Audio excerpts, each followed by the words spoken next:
Deep in the Iranian desert, mobile missile launchers burst into life and warheads are armed. Radar screens across the region flash red, and the world holds its breath as the countdown to nuclear war hits zero.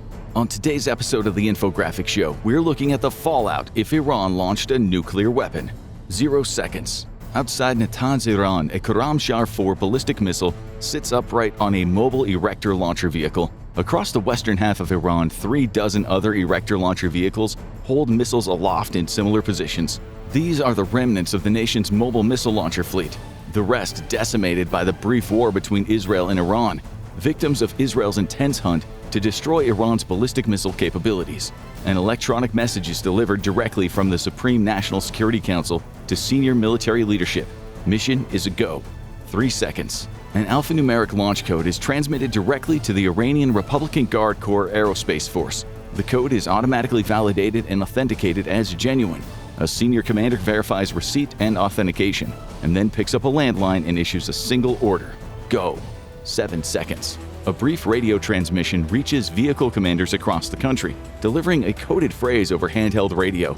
Eagle, rise. Commanders relay the launch order to their crews, and within seconds of each other, erector launchers across western Iran begin the launch sequence for a ballistic missile barrage consisting of 36 missiles. 23 seconds. Back outside of Natanz, the Khorramshahr 4's rocket engines ignite. This ballistic missile is special, as housed safely within the aerodynamic cone is a 50-kiloton nuclear weapon. The bomb has similar explosive potential to the bomb dropped on Hiroshima during World War II. It's not a modern city killer, but it still has the potential to kill hundreds of thousands, especially in a crowded city like Tel Aviv. 25 seconds. US and Israeli space-based infrared satellites detect a massive heat plume rising from the Iranian desert, the unmistakable signature of a ballistic missile launch. Moments later, dozens more follow. The sky lights up. Warnings flood command centers. 27 seconds. A warning is delivered to both NORAD inside of Cheyenne Mountain and the IDF's headquarters inside of Israel. Artificial intelligence systems automatically create an attack profile based on the number of thermal plumes, though it's impossible to predict the payload. Given simmering hostilities, it is clear Israel is the ultimate target, but the US supercomputers can't predict a specific target yet. They also have no way of ascertaining if any of the launching missiles are nuclear armed. With the capability to build nuclear weapons still expected to be at least 6 months away, the unfolding attack is believed to be yet another punitive conventional missile attack. 45 seconds. The nuclear-tipped missile climbs tens of thousands of feet into the sky, accelerating fast as it arcs toward the edge of space, following a high, deliberate trajectory toward its target. 54 seconds. The missile barrage is picked up by a loitering E-2 Hawkeye from the US Navy in the Persian Gulf. The Hawkeye links up to the US global Milstar network and begins relaying telemetry back to NORAD. Computers process speed and trajectory, spitting out a range of ever-sharpening predictions on final impact. The information is automatically relayed to US CENTCOM and then to IDF headquarters, which has already issued an alert to its national missile defense units. 58 seconds. A coded message flashes across cellular networks to Hezbollah operatives in the region. Just one word in Arabic, victory, followed by a string of 6 numbers. Within moments, the code is cracked. The message is clear. The target of the incoming Iranian missile is Tel Aviv. 1 minute, 5 seconds. Using walkie-talkies and cell phones, senior Hezbollah commanders issue a single coordinated order to operatives across Lebanon. Hundreds of rockets and short-range missiles sit ready, hidden, fueled, and waiting. Hezbollah forces hold their fire, preparing to unleash a precise, time-on-target barrage designed to strike all at once. 1 minute, 22 seconds. At 48 miles above the Earth, the first stage booster separates as the second stage engine ignites. The missile, now much lighter and free of a lot of atmospheric drag, tears into space for a target apogee of 618 miles above the Earth. 1 minute, 35 seconds. Israeli OFEC radar reconnaissance satellites verify the launch and begin transmitting telemetry data to missile defense units. Ground-based Green Pine radars also confirm the missile launch. Estimated impact point is predicted somewhere near the capital, with a variation of a few kilometers per missile. Tel Aviv is under attack. 1 minute, 42 seconds. Arrow 3 interceptor units go to full readiness as alarms blare across Israel and especially inside Tel Aviv and Jerusalem. In command centers and city streets alike, everyone knows this is not a drill. 2 minutes, 6 seconds. Across southern Lebanon, Hezbollah launches 174 rockets and 24 Fateh 110 missiles. The target is also Tel Aviv, but the attack is planned so that the Hezbollah and Iranian attacks will arrive simultaneously in a time-on-target attack designed to overwhelm local air defenses. 3 minutes, 4 seconds. Iranian ballistic missiles enter the mid-core phase as they cruise through low Earth orbit. 4 minutes, 4 seconds. Arrow 3 launchers erupt, firing volleys of missiles into the sky. The first layer of Israel's missile defense system is engaging.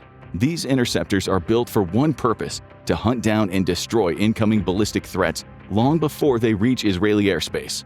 4 minutes, 34 seconds. Some Iranian missiles deploy decoys and other penetration aids to confuse incoming Israeli interceptors. Chaff blossoms on Israeli radar screens as algorithms try to cut through the noise and maintain track on the missiles themselves. 4 minutes, 51 seconds. Arrow 3 interceptors streak through the sky, slamming into several Iranian missiles with violent precision. Intercepted missiles are torn apart or spiral out of control, breaking apart or disintegrating as they plummet back into the atmosphere. But some missiles make it through, still on course and still armed. 5 minutes, 4 seconds. Iranian missiles begin re-entry, now just 10 miles away from Tel Aviv. They're moving at hypersonic speeds, and the plasma created by re-entry makes them difficult to track. However, ballistic missiles move along predictable trajectories, and a fresh batch of Arrow 3 and Patriot missiles are fired to intercept the incoming barrage. 5 minutes, 14 seconds. Patriot and David Sling batteries begin firing in response to the Hezbollah barrage, timed to arrive over Tel Aviv just before the Iranian missiles. Israel's air defense network scrambles to respond, rapidly analyzing the incoming wave. Advanced tracking systems lock onto each missile, calculating their trajectories in real time. The system quickly prioritizes interceptions, focusing on those headed for densely populated areas, while allowing non-threatening impacts to continue untouched. 5 minutes, 28 seconds. Iron Dome batteries begin firing on Hezbollah rockets as more capable interceptors continue targeting incoming ballistic missiles. 5 minutes, 41 seconds. 50% of incoming ballistic missiles have been destroyed as a final barrage of Patriot interceptors and Arrow 3 missiles fire up into the sky. This is the last chance to intercept the Iranian missiles. Israeli air defense operators have no way of knowing which, if any, of the incoming missiles are nuclear-tipped. Amid the chaos of Iran and Hezbollah's combined barrage, radar screens are overwhelmed, and even Iran doesn't know for sure if its lone nuclear warhead survived the launch. The conventional missiles provide the perfect cover for the attack. 5 minutes, 55 seconds. The first Hezbollah rockets begin to land. The combined time-on-target attack has successfully overwhelmed Israel's air defenses, but Hezbollah's rockets are nowhere near as accurate as Iranian missiles. Thus, most cause little to no damage to Israeli infrastructure, producing minimal casualties. 6 minutes. Nuclear detonation takes place 2,000 feet above the neighborhood of Yad Eliyahu in Tel Aviv. A fireball a mile across fills the sky. Anyone within 3 miles who happen to be looking in the exact direction is permanently blinded. Almost 13,000 people are instantly incinerated. 6 minutes, 1 second. A shockwave rips through the urban sprawl surrounding Yad Eliyahu, obliterating buildings and anything in its path. Over 38,000 people are killed instantly, crushed beneath collapsing concrete, buried in rubble. Cars along Highway 20, just 2,000 feet west of Ground Zero, are hurled off the road, their occupants crushed to death. 6 minutes, 2 seconds. An electromagnetic pulse spreads out across the whole of Tel Aviv, destroying all electronics within half a mile of Ground Zero and disabling or damaging electronics out to 3 miles. Local power lines are destroyed by the power surge, causing blackouts across northern Israel. Communications in or out of Tel Aviv's southern half are sporadic at best. 6 minutes, 3 seconds. Thermal radiation scorches everything within a 2.4-mile radius of Ground Zero, searing exposed skin and causing third-degree burns to anyone caught outdoors. Synthetic clothing within 1.5 miles instantly melts into the skin, while organic materials catch fire, incinerating their wearers. The death toll climbs to nearly 93,500. 6 minutes, 4 seconds. Communications and electronics across central Israel are severely affected, many devices damaged beyond repair or outright destroyed. Power outages now spread across the entire northern half of Israel.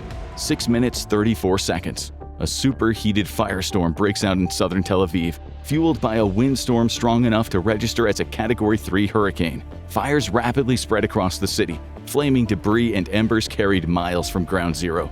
An additional 4,000 people die in the flames. 7 minutes, 43 seconds. Emergency response crews begin to be dispatched, but coordination is difficult if not impossible thanks to a near-total collapse of communications technology in the city.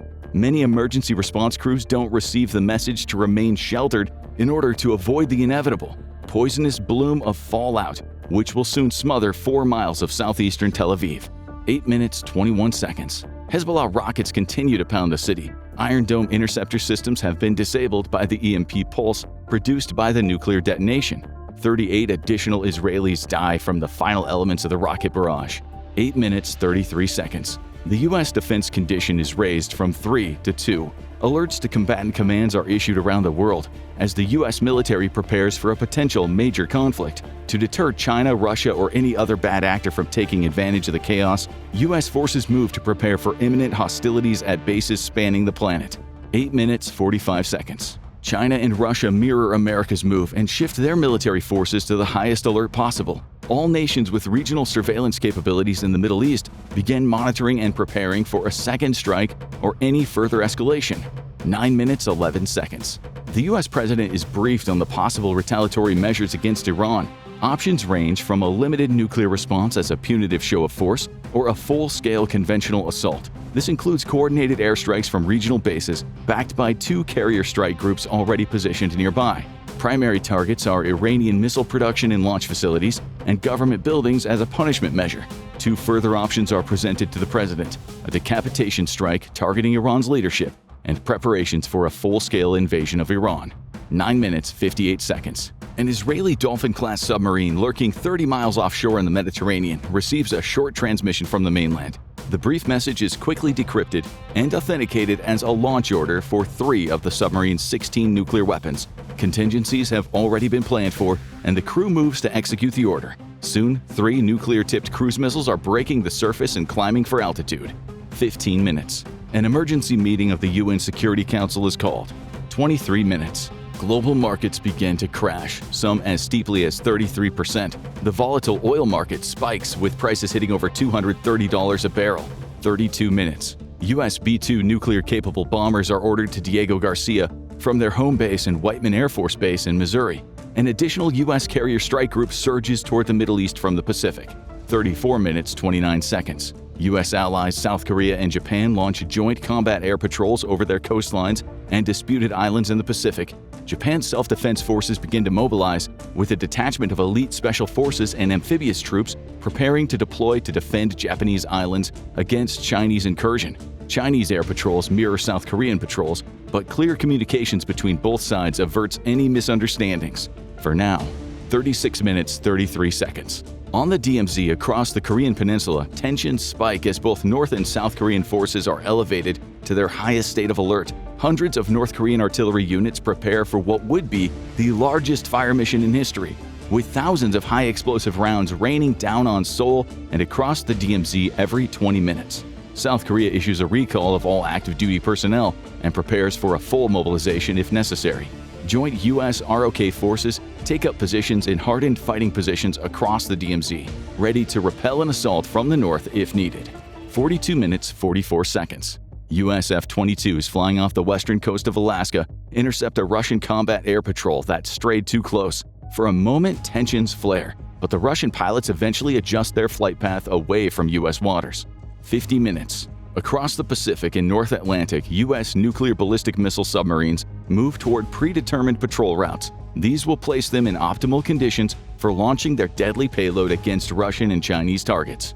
58 minutes. Waves of airstrikes hit Hezbollah targets in southern Lebanon. IDF ground forces surge across the border as attack helicopters scream by overhead. Hezbollah defensive positions are immediately overwhelmed by the 1-2 punch of airstrikes followed by IDF mechanized forces. Electronic warfare efforts spread confusion and disrupt Hezbollah communications, as they're either blocked completely or, in many cases, units receive false orders that put them directly in the line of fire of IDF forces.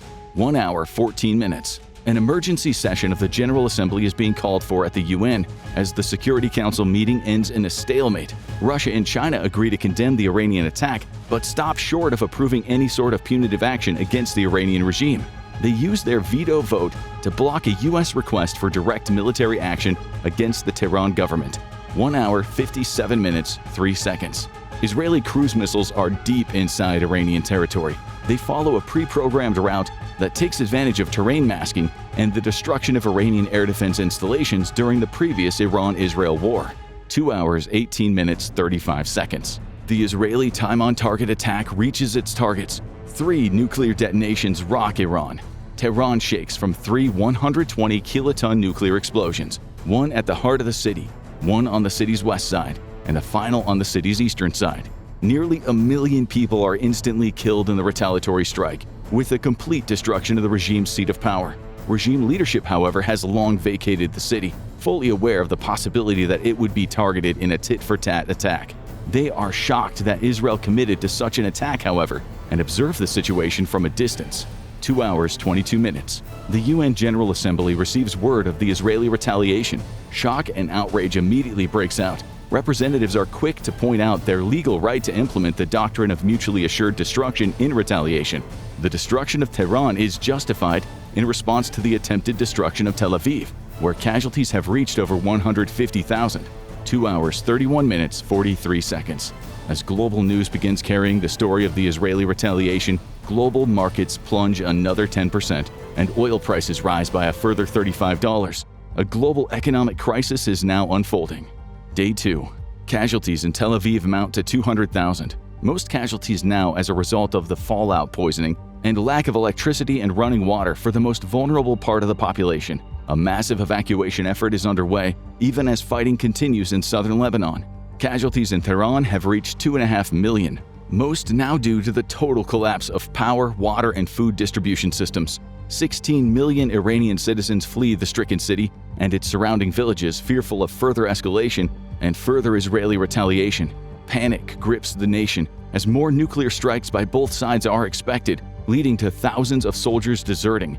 Waves of Israeli conventional airstrikes against government and military targets fuels the growing fear, prompting even more to outright desert from amongst the government and the military. The UN is split on the issue of Israel and Iran.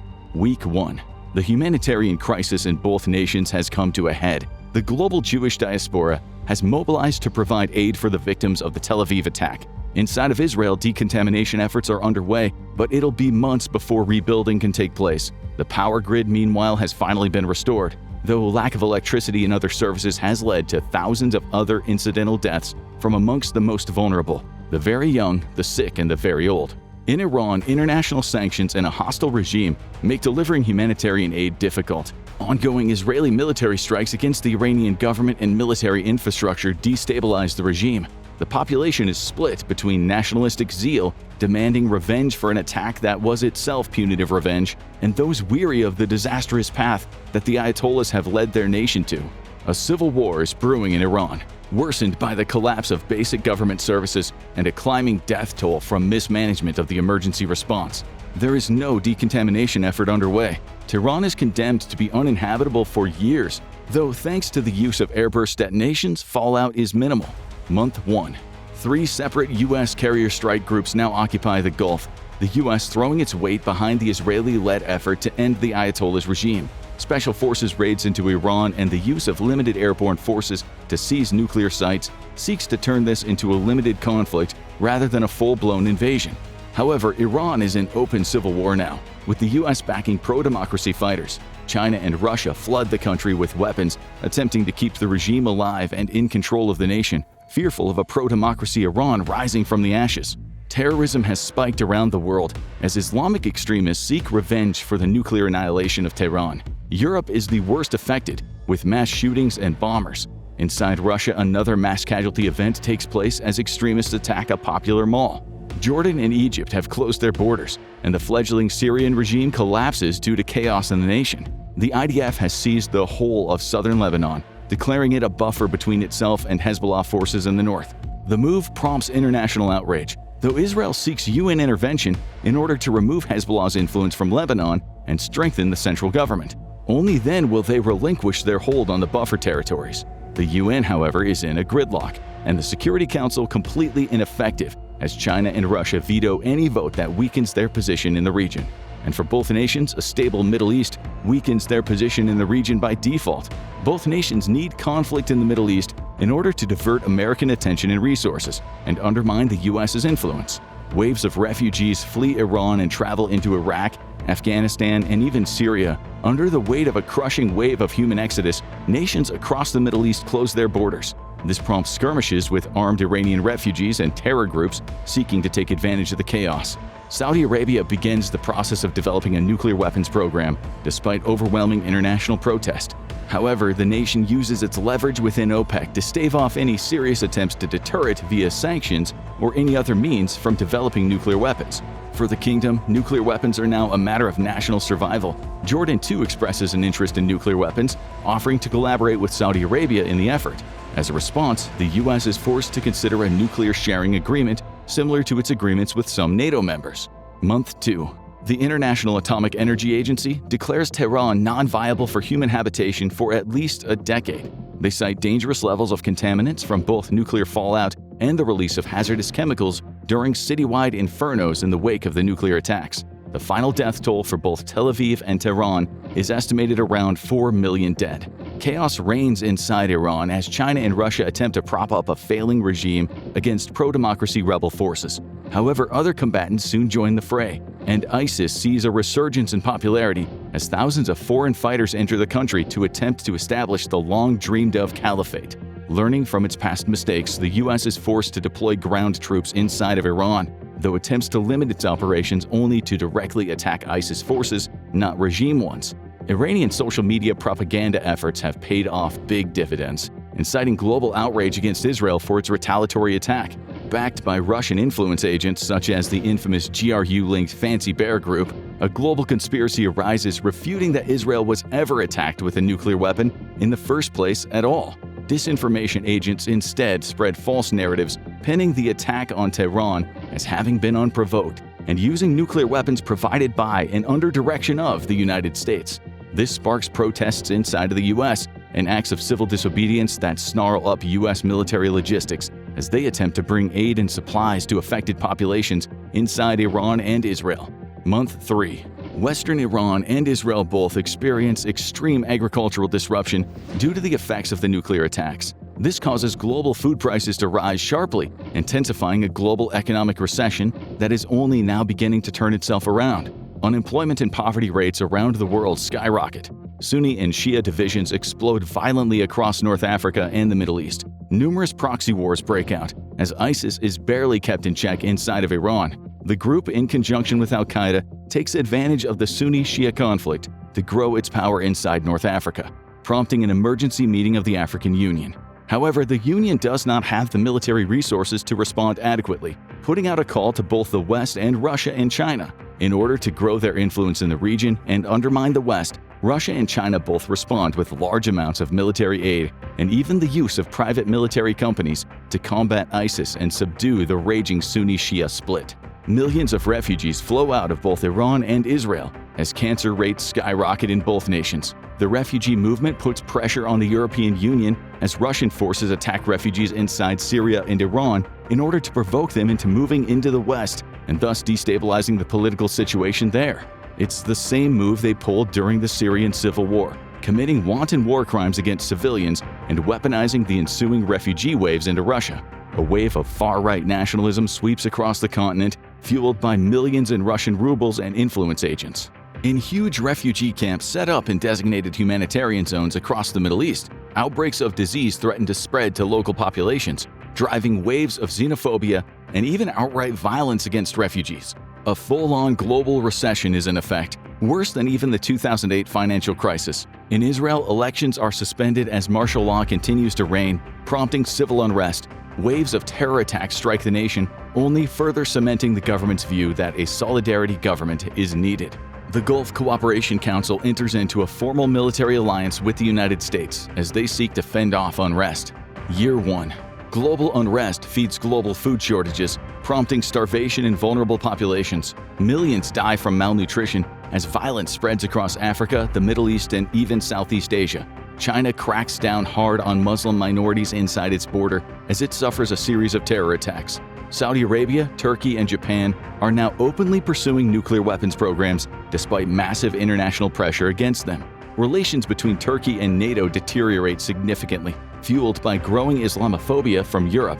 Turkish forces prompt a major international incident When they show up at a U.S.-controlled nuclear weapons depot in Incirlik Air Base and demand access to the B-61 nuclear bombs inside, U.S. security personnel respond by threatening to respond with violence to any attempt at seizing the American nuclear weapons. All-out conflict is averted when the senior Turkish official loses his nerve, but the damage has been done. U.S. nuclear weapons are flown out of Turkey, and in response, Turkey announces its intention to leave NATO.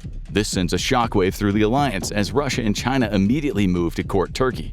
U.S. and Chinese forces clash in Iran as China deploys elements of its military to secure Belt and Road Initiative economic interests. Miscommunication and a murky battlefield leads to a clash between U.S.-backed pro-democracy rebels and their embedded American special forces and Chinese security forces accompanying Iranian regime personnel. U.S. air power responds to calls for fire support, killing dozens of Chinese personnel. Chinese fighters respond, downing an American Air Force F-15 and a Navy F-18. Tensions skyrocket as the Chinese fighters are themselves engaged by U.S. escort fighters, who down one Chinese fighter and damage a second. With no clear battle lines inside Iran and no clear lines of communication between U.S., Chinese, and Russian forces, the stage is set for continued military incidents, ultimately resulting in all-out war. Want to see how another nuclear scenario could unfold in terrifying detail? Watch What If Russia Launched a Nuclear Bomb Minute by Minute, or click on this video next.